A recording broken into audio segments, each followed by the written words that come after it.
Hello বন্ধুরা, আশা করি সবাই ভালো আছো। তো আজকে আমি তোমাদের মাঝে আরেকটা নতুন ভিডিও নিয়ে আসলাম। তো তোমাদের যাদের নোটিফিকেশনে অনেক বিব্রতকর নোটিফিকেশন আছে, তো এই নোটিফিকেশনটা কিভাবে বন্ধ করবা আমি আজকে এটাই দেখাবো।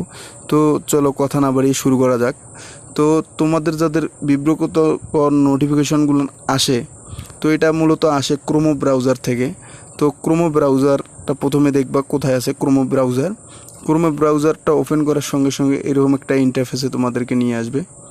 তো এই ইন্টারফেসের মধ্যে দেখবা যে ওপরে থ্রি ডট আছে, এই থ্রি ডট মেনুতে ক্লিক করে দিবা। ক্লিক করলে দেখবা তোমাদের আরেকটা নতুন ইন্টারফেসে নিয়ে আসবে। তো এই ইন্টারফেসে এসে দেখবা যেখানে সেটিংস নামে একটা অপশন আছে, এই সেটিংস নামে অপশনটাতে ক্লিক করে দিবা। সেটিংস নামে এই অপশনটাতে ক্লিক করার পরে দেখবা যে এরকম স্ক্রল ডাউন করবা, করার পরে দেখবা যে নিচে লেখা আছে নোটিফিকেশন।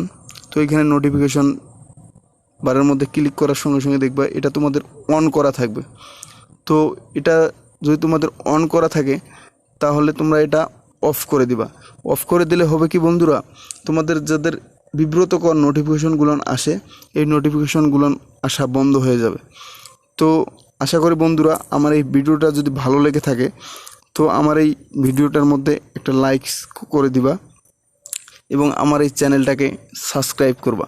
তো সবাইকে ধন্যবাদ বন্ধুরা, আশা করি সবাই ভালো থাকবে।